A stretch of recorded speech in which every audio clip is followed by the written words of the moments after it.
Okay, good morning everyone. Please stand for our prayer. Okay, in the name of the Father, the Son, and the Holy Spirit. Amen. Amen. Okay, once again, good morning everyone with grade 3 and 4. Okay, how are you today? Okay, very good. Okay, let's check first your attendance. Grade 3, are you all present? Okay, very good. And then grade 4, present bang tanan? Okay, very good. So, grade 4, please answer the given problem on the board. Muna ang inyong discussion gihapon. So, i-test ang inyong learnings kung nakabumoy ibuan ako sa atong topic nag-discuss gihapon. So, imabanha kay maguna kong discuss sa grade 3. So, proceed na mo, 1/2 sheet of crosswise na. Okay, once again, good morning grade 3. So, okay bang tanan? Okay. So, before we proceed sa atong discussion today, so nasa tayo quick review about multiplication. I see your flashcards. Okay? Okay. 1 times 1 is equal to 1. Next. 2. Very good. 1 times 3. 3. Very good. Okay? 1 times 4. Pero kaya buwan siguro, di ba? 1 times 5, 5.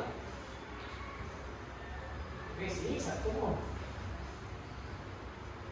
7. Okay, next. 1 times 8 is 8. And last is, okay, 9. Yan answer. Okay, ayaw kaya bawat mo sa multiplication ng pagkakas. Okay.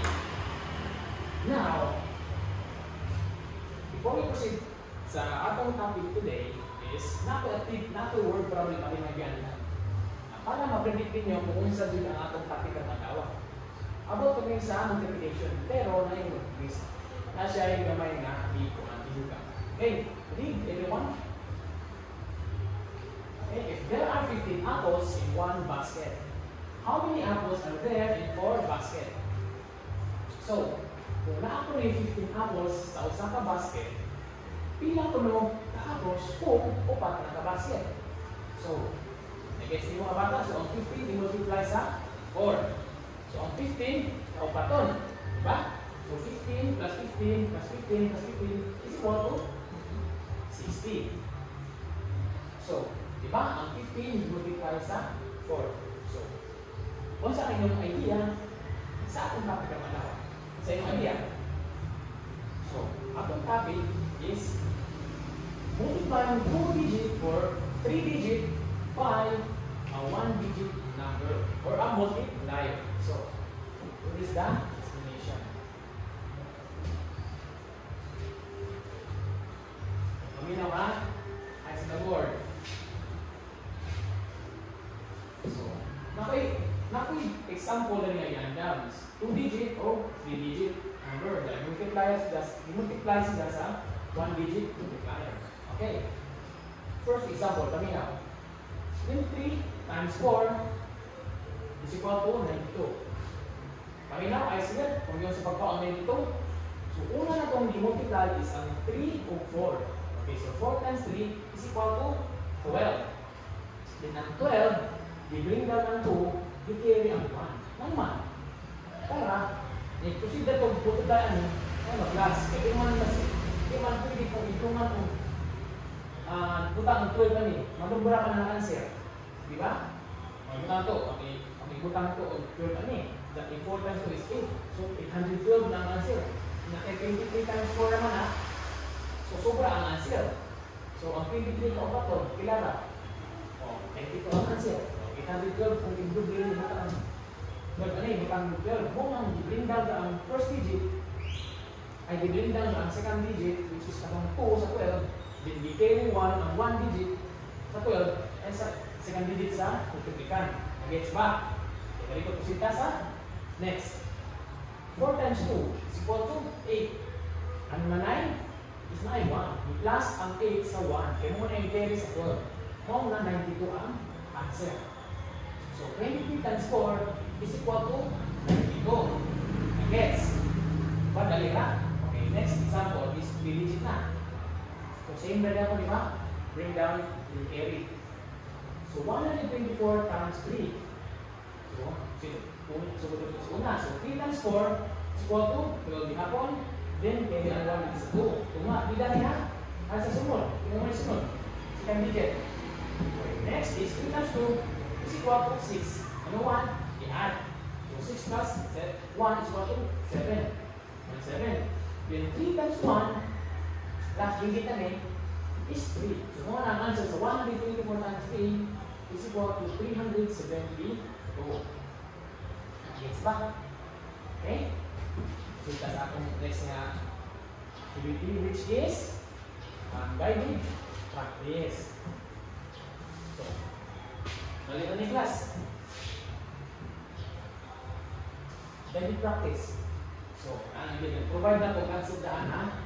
Pero, tama mo, kuha sa solution na mo nanti ang letter A o na mo kung letter B for answer na letter B. So, kung discuss paper ni ganito para sa inyong pag-answer sa solution.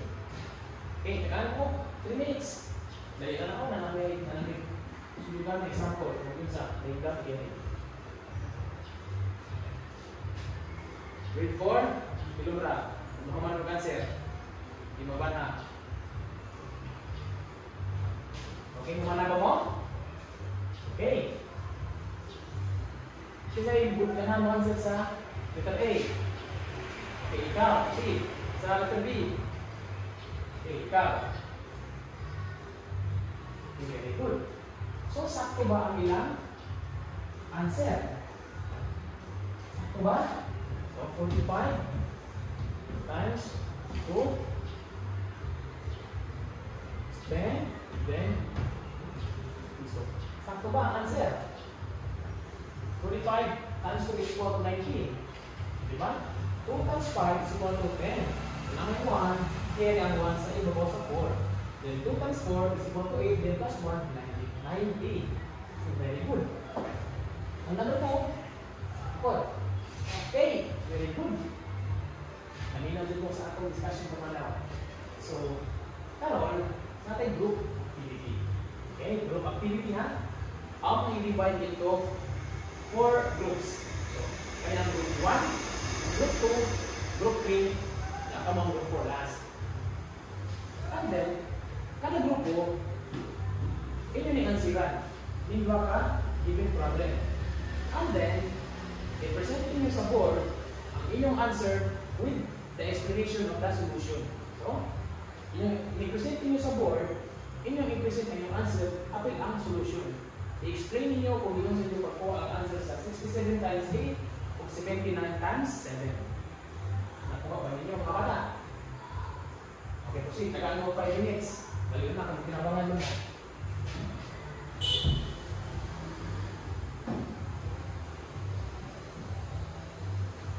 Okay, nakuha na? Okay, group 1, ano mo? Group 2, bukan ilit na ka. Group 3, ano? Group 4, ikaw. Okay. Okay, nakuha naman. Ako i-check ang inyong mga answer o ang inyong mga solution kung saan ba. Okay. So, number 1. 67 times 8. Okay, 8. First is 8 times 7, 56. Then bring down ang 6, i-carry ang 5. Then 8 times 6 is 48. 48 plus 5 is equal to 53. Okay, ang answer is 536. Sakto. Ang number 2, 79 times 7. Okay. 7 times 9 is equal to 63. So bring down ang 3, i-carry ang 6. The next is 7 times 7 is 49 plus 6, 55. So ang answer is 593. Okay, sakto. Sakto ang group 1. Group 2, check. O, same sa group 2. Sakto po. Group 3. Sakto po. Group 4. Sakto po. Okay. Very good din mo mga bata. Dali-dali mo. Dali-dali dito nakuha ang atong na ating pangalaman. Okay, next. Yan ay group activity. So, get 1/4 sheet of paper and answer this word problem. So, ang akong word problem is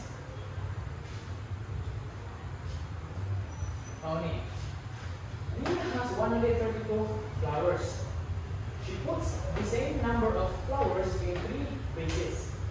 How many flowers are there in total? So, ilang puno ka flowers total kung puno ka vases.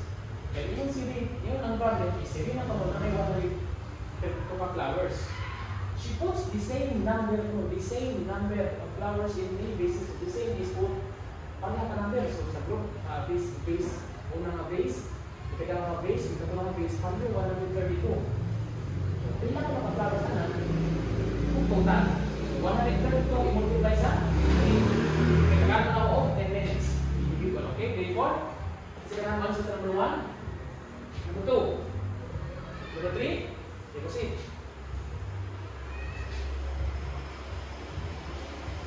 Okay, check na to. Saan ko ba ang answer sa number 1? 25 times 5 is equal to 25. Bring down 5, carry 2, 5 times 2 is 10. Plus 2 is 125. Okay, final answer. Then 47 times 6 is equal to 42. Bring down 2, carry 4. 6 times 4, 24 plus 4, 58. So, final answer is 282. Sakto. Number 3 is 54 times 8. So 8 times 4 is 32. Bring down 4, carry 3. 8 times 1 is 40. Plus 3 is 43. So the final answer is 102. Ayaw maayo. Kaya naka-answer mo sa discussion natin. Okay. Before we proceed sa ating discussion, same sa grade 3 na ako word problem na agenda para ninyo. Okay, please read everyone. Okay, if a notebook costs 25 pesos, how much will 12 notebooks cost? So, kung notebook ko nagkatidad ng 25 pesos, pila ko ang katidad kung 12 na notebook. 12 na notebook, pag bensin mo ako, ang bensin ko, i-add ko, halusin. Diba? So, ano yun? Ang conclusion. So, 25, 25, blah, blah, blah, blah. So, ang answer is 300. So, naroon mo yung idea, happy ka ron. Dalawa. Yung nga niya 25 times 12. So, yung nga niya, paminaw, ice labor. 2 times, ay hapon, 1 digit naman ka. Diba? 1 digit. Kapag 2 digit naman ito multiplier. So, doble ang carry, doble ang bring down. Paminaw. So, 2 times 5 is 1 to 10. Asa itong 1? Carry, very good. Then 2 times 2, 4. Ang 1 ko ba? Yan. So, 4 times plus 1 is 5. So, 15. Now, kung isa po, same na rin po sa ilang hapon. Ano yung dito magsugod? Dito sa first digit. Diba? So, 1 times 5. 1 times 5 is equal to 5. Hindi nyo maibutang ang 5. Direct. Ay, second digit naman eh. So, ano yung kamibutang sa 5? Hindi direct. Ha? Gets? Lakaw na dali, ha? Okay, next is 1 times 2 is equal to 2. Number 1. Kailan na sila i-add. Kaya anin mo na sila nga answer. So, 1 na yung lawag sila na anin na sila. Kung ang 5. Okay, na-gets? Okay, 1 times 2 is equal to 2. So, i-add 0. Then 5 plus 5 is 10. Okay, 1. 300. Diba? 300 ang answer.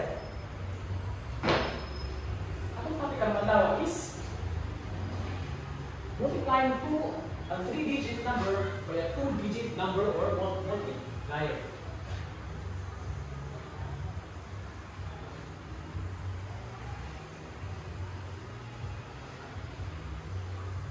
Okay. Okay. Sabi ka naman, another example. Another example.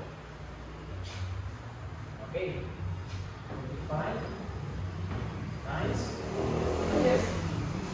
Okay, 15. 2 digit. 2 digit. 5 plus 5. 25. 22. Diba? 4 times 5 times 4. 20. Plus 2. 22. So, bring that down 22. 1 number ano eh. Susunod ka sa next na multiplier. So 1 times 5. 5. So, like what I said, a while ago, di nyo ito kung ang ikaduwa nga solusyon. Mula ang kung isa. Ito kung sa second digit. Gets? Okay, 5. And 1 times 4 is equal to 4. Answer is 5. Then 2 plus 5, 7. Then 2 plus 4 is equal to 6. So answer is 675. Nakuha ninyo. Badali ang same lang sa grade 3. Mga 1 digit. Dali ang nyo mo basta makakuha mo sa 1 digit multiplier. Now, natay diving practice. Okay po. Stress paper and don't zero nyo. Consider ninyo. 24 times 21. So 38 is a B is 25 times 13. Okay, stress paper and ganita. Round of 5 minutes. Ang hirap na class.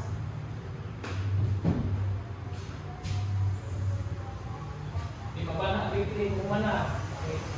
Stress lang grade 4.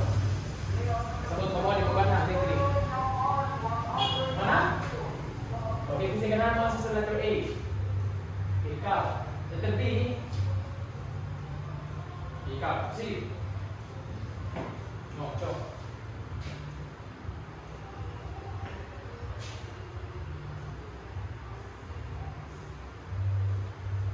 Okay, sakto ba? Ito ba ang ilang answer?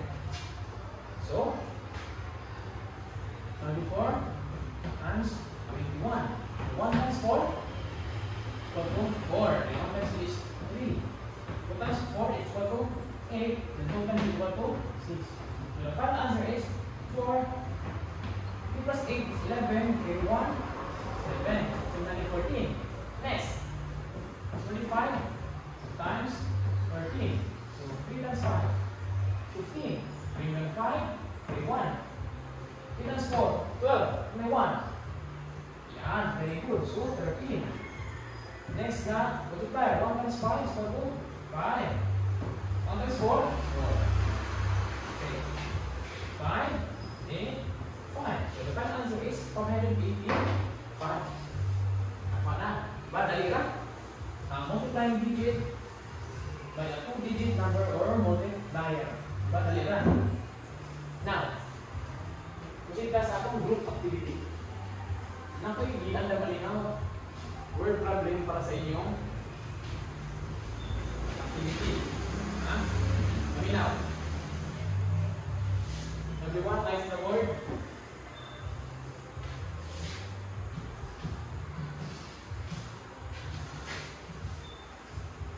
Okay? O mong i-grupo sa upat ka, grupo. So, kaning group 1, ang group 2, group 3, group 4. So, kada grupo, iyan yung answeran. Kung yung ka given problem o given number, A and B. As hindi kumana yung answer, iyan yung present sa blackboard. Kung yun sa ninyo pag answer. Then, explain nyo ang inyong solution. Sabot? Okay, proceed.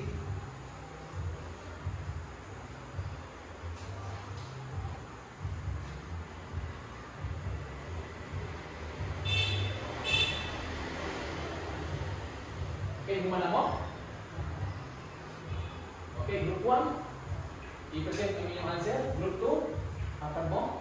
Group 3, sunod. Group 4, ari. So, what ang inyong answer? Yun ang inyong solution.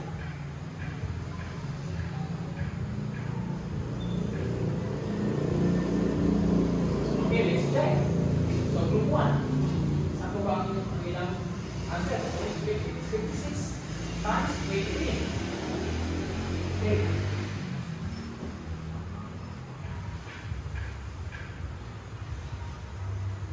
56 times 23. So 3 times 6, 1,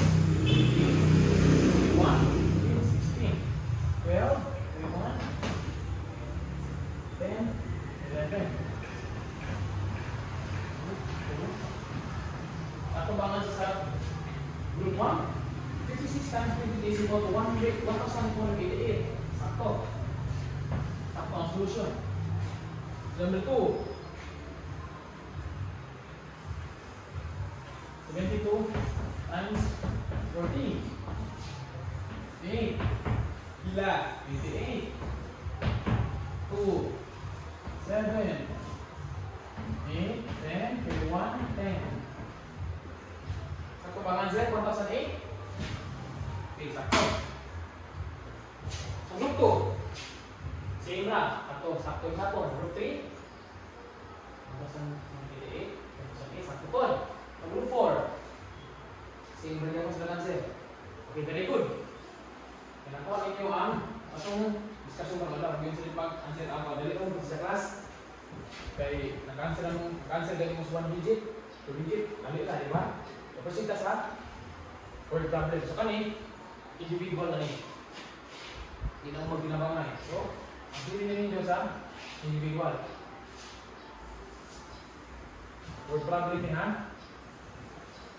So, na problem. Ang basahon. So, a pencil costs 18 pesos. If each of the 24 students buys one, kung sa usapan mo sa 24 ka students, kung pala kung tag-usa, how much money is collected? Pila ko ang kwarta na kolekta. So, ang katulad ko sa lapis is 18. 24 ka students na ang palit. So, ang 18, i-multiply sa 24. 18 times 24 or 24 times 18. Gets? Okay, solve. Kaya mo 10 minutes. Okay, grade 3. Kumano mo answer? Okay, kasi kailangan mo answer sa blackboard. Dati na ni, 1 digit. Okay, ikaw. See.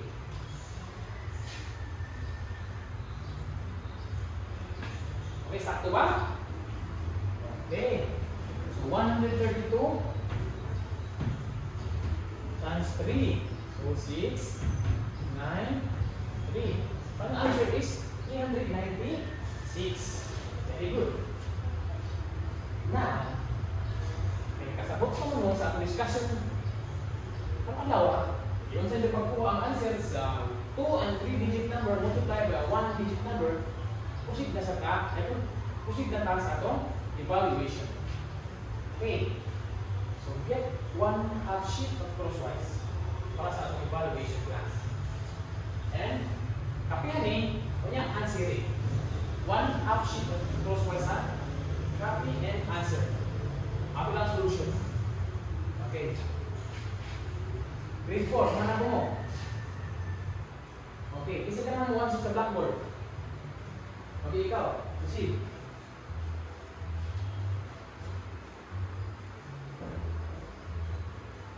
Okay, let's check. So, 18 times 24. So, 4 times 8 is equal to 32. Carry 3. Diba? Bring down 2, carry 3. Then 4 times 1 is equal to 4. Okay. 9. 4 times 6 is equal to 7. Then, first digit. So, 2 times 8 is equal to 16. So, dili na, dili ka ang limon na yan, putang kasukan ng solution. 16, may 1, so carry 1. 2 times 1 is equal to 2. May 1, so that's 1, 2 plus 1 is equal to 3. So, the answer is 2. 3 plus 6 is equal to 13, carry 1, 4. The final answer is 432. Banda ka. Karon, proceed na sa evaluation. Okay, get your 1/2 sheet of crosswise, then copy and answer this. Solve the following. So, okay, ani, kanya answer it. 10 minutes.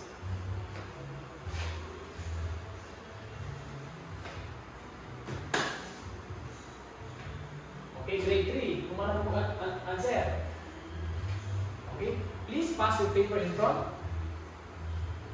Okay. Yung mananaw ninyo ihatag ang inyong score, ako rin check ani. Ha? Okay. Then, get your assignment notebook. O, ansiri name sa inyong balay. Kaya, inyang ansiri. So, number 1, and 5 times 7. Ansiri, then show your solution ha. Then number 2 is 29 times 9. Show your solution hapon. Then number 3, your own multiplication word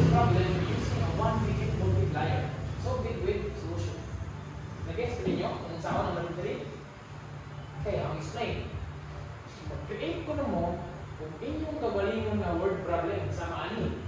Word problem ha, kani? Nga, nagamit ko 1 digit na multiplier. Nagamit ko sa 1 digit multiplier. Nani, 3, 4, masarap, 13, 12, 1 digit na multiplier. So, di ba, dali lang, mag-create ka mong word problem sa may nani, pero hindi basihan. Okay, ha? Hindi kung ano nyo kung create sa inyong word problem, naman po yung answer na. So, big solution. Word problem, sa ubos ang inyong answer o solution. Nag-gets pa ninyo? Okay, ha? Grade 4, kumalang po answer. Okay, please pass your paper in front. Okay, get your assignment book also. And copy this.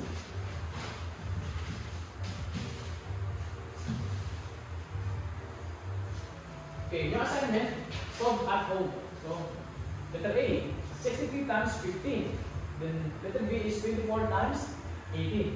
And then, the letter C is same as our grade 3. Create your own word problem involving multiplication with a 2-digit multiplier. Kung sa grade 3, 1-digit multiplier, inyong mga 2-digit multiplier. Ayun yung buhaton sa inyong word problem. Sama na yun. Diba? And then, ang word problem namin answer sa inyong create na word problem. Kung sa number ito gamiton, higher number ba or lower number, basta nag-multiplier, ang multiplier na hindi namin is 2-digit. Masabot. Okay, pagkakya ha.